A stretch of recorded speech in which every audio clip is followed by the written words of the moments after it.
Une icône normale, disait celui qui l'a tant connu et tant photographié. Jean-Marie Perrier, bonjour Albéric de Gouville. Bonjour Pauline. C'est un plaisir et à la fois une tristesse d'entendre à nouveau Françoise Hardy ce matin sur ce plateau. Vous vouliez revenir sur 3 de ses plus belles chansons, Albéric. Oui, 3 titres dont on a entendu des extraits dans le portrait que vous venez de diffuser. D'abord 1962, Tous les garçons et les filles, en pleine vague yéyé. Elle devient effectivement à ce moment-là une icône, même si elle refusait totalement le terme d'icône. Elle était trop modeste pour ça, trop timide, donc elle refusait le terme d'icône. D'ailleurs, elle était normale, comme le dit Jean-Marie Perrier. Alors, 1968, nous avons Comment te dire adieu, un titre composé, écrit par Serge Gainsbourg, Comment te dire adieu, là aussi on a entendu un extrait, qui a été repris 20 ans plus tard par Jimmy Somerville.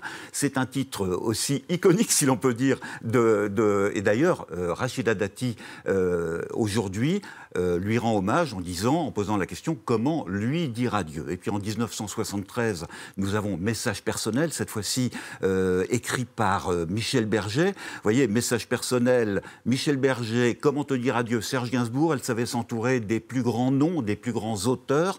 Et d'ailleurs, à l'international, on ne s'y est pas trompé, parce qu'elle était vraiment adorée à l'international.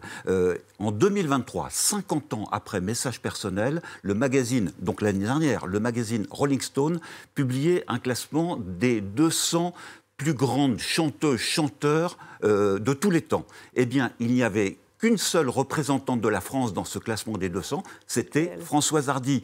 Une dernière anecdote, en 1966, à l'Olympia de Bob Dylan. Et Bob Dylan, qui était fou amoureux de Françoise Hardy, qui ne l'avait jamais rencontrée et qui, au bout du compte, ne l'aura rencontrée qu'une seule fois, c'était à l'occasion de cette Olympia. Il avait demandé à ce qu'elle vienne le saluer dans sa loge, et c'était la condition pour qu'il revienne sur scène pour les rappels. Voilà. Donc, elle est venue, du coup. Elle est venue, c'était leur seule rencontre. Donc Bob Dylan, David Bowie, Mick Jagger, enfin les hommages, enfin ceux qui ont travaillé avec elle et qui la considéraient comme une très grande à l'international et en France. Et d'ailleurs, la presse française ne s'y trompe pas, mais aussi la presse internationale. Merci beaucoup Albéric.